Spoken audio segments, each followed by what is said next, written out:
നമസ്കാരം, ഋഷിഭോക്തം ചാനലിലേക്ക് ഏവർക്കും ഹൃദ്യമായ സ്വാഗതം. പുതുവർഷമാണ്. പുതുവർഷം 2024 നടക്കുകയാണ്. പുതുവർഷത്തിൽ ഓരോ രാശിക്കൂറുകാർക്കും എന്തെല്ലാം ഫലങ്ങൾ ഉണ്ടാകുമെന്ന് നേരത്തെ തന്നെ പറഞ്ഞിരുന്നു, വിശദമായിട്ട് പറഞ്ഞിരുന്നു. അതിൽ നിന്ന് നമുക്ക് തൊഴിൽപരമായിട്ടുള്ള ഓരോ രാശിക്കാരുടെയും പ്രത്യേകതകളും അവരുടെ നേട്ടങ്ങളും ഒക്കെ ഒന്ന് വിശകലനം ചെയ്യാം. വീഡിയോയിലേക്ക് കിടക്കാം. അതിനു മുമ്പ് ചാനൽ ഇതുവരെ സബ്സ്ക്രൈബ് ചെയ്യാത്തവരാണെങ്കിൽ ഒന്ന് സബ്സ്ക്രൈബ് ചെയ്യുക എന്ന് അഭ്യർത്ഥിക്കുകയാണ്. അതോടൊപ്പം തൊട്ടടുത്തുള്ള ബെൽ ബട്ടണിൽ മുകളിലുള്ള ഓൾ എന്ന ബട്ടൺ കൂടി ഒന്ന് സെലക്ട് ചെയ്ത് വെക്കുക. അതുവഴി ഞാൻ തുടർന്ന് നൽകുന്ന വീഡിയോകൾ നിങ്ങൾക്ക് കാണുവാൻ സാധിക്കുന്നതാണ്. ഇന്ന് നമുക്ക് മേടക്കൂറുകാരുടെ തൊഴിൽപരമായിട്ടുള്ള പുതുവർഷത്തിലെ അവസ്ഥയൊന്ന് പരിശോധിക്കാം. മേടക്കൂറിൽ വരുന്നത് അശ്വതി, ഭരണി, കാർത്തികകാൽ എന്നീ നക്ഷത്രങ്ങളാണ്. മേടക്കൂറുകാരെ സംബന്ധിച്ച് തൊഴിൽപരമായി വളരെ നല്ല വർഷം തന്നെ ആയിരിക്കും. സ്വന്തം ബിസിനസ് ഒക്കെ ചെയ്യുന്നവർക്ക് 2024 മേടക്കൂറുകാരെ സംബന്ധിച്ച് അനുകൂലമാണ്.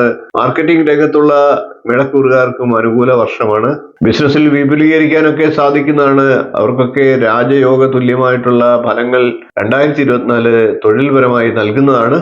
തൊഴിലാളികൾക്കൊക്കെ ശമ്പള വർധനവ് 2024 ലഭിക്കാവുന്നതാണ്.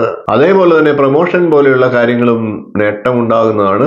സെയിൽസ് മേഖലയിലൊക്കെ പ്രവർത്തിക്കുന്നവർക്ക് നല്ല ഊർജ്ജസ്വലമായി പ്രവർത്തിക്കാനും അതുവഴി നേട്ടങ്ങൾ പൂർത്തിയാക്കാനും ഒക്കെ സാധിക്കും. എല്ലാ മേഖലയിലും ഉള്ള മേടക്കൂറുകാരെ സംബന്ധിച്ച് പാരിതോഷികങ്ങളും പ്രോത്സാഹനങ്ങളും ഒക്കെ ലഭിച്ചേക്കാം.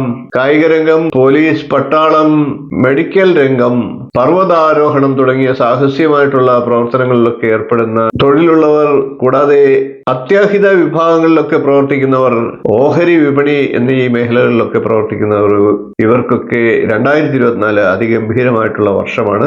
മേടക്കൂറുകാരെ സംബന്ധിച്ച് പുതിയ ആശയങ്ങളും ആവിഷ്കാരങ്ങളും ഒക്കെ നടപ്പിലാക്കാനുള്ള അവസരങ്ങൾ 2024 വന്നേക്കാം. കഴിയുന്നത്ര കുറഞ്ഞ കാലയളവിൽ കൂടുതൽ ലാഭം കൊയ്യാൻ മേടക്കൂറുകാർക്ക് ഈ 2024 സാധിക്കും. 2024 എന്ന് പറയുന്നത് വളരെ ചുരുങ്ങിയൊരു സമയമാണ്. ആ സമയത്തെ പരമാവധി പ്രയോജനപ്പെടുത്തുക, പരമാവധി ഊർജ്ജസ്വലതയോടുകൂടി പെരുമാറുക, പ്രവർത്തിക്കുക. 2024 മേടക്കൂറുകാർക്ക് അംഗീകാരം, പ്രശസ്തി, ധനം തുടങ്ങിയവ നിർലോഭമായി ലഭിക്കുന്നതാണ്. കുറഞ്ഞ കാലയളവിൽ കൂടുതൽ ലാഭം കൊയ്യാൻ സാധിക്കുന്ന തരത്തിലുള്ള ബിസിനസ്സുകളൊക്കെ കണ്ടെത്തുക, അതിൽ ഏർപ്പെടുക. വിജയം മേടക്കൂറുകാർക്ക് സുനിശ്ചിതമാണ് എന്ന് പറഞ്ഞുകൊണ്ട് ഇന്നത്തെ വീഡിയോ നിർത്തുകയാണ്. വീഡിയോ ഇഷ്ടപ്പെട്ടുവെങ്കിൽ ഒന്ന് ലൈക്ക് ചെയ്യുക, ഷെയർ ചെയ്ത് മറ്റുള്ളവർക്കും ഈ അറിവ് നൽകുക. ചാനൽ ഒന്ന് സബ്സ്ക്രൈബ് ചെയ്തേക്കുക. നിങ്ങളുടെ അഭിപ്രായം കമന്റായിട്ട് അറിയിക്കുക. അടുത്ത ദിവസം നമുക്ക് ഇടവക്കൂറുകാരുടെ തൊഴിൽപരമായിട്ടുള്ള പുതുവർഷം എങ്ങനെയിരിക്കും എന്നുള്ള വീഡിയോയുമായി കാണാം. നന്ദി, നമസ്കാരം, ശുഭദിനം.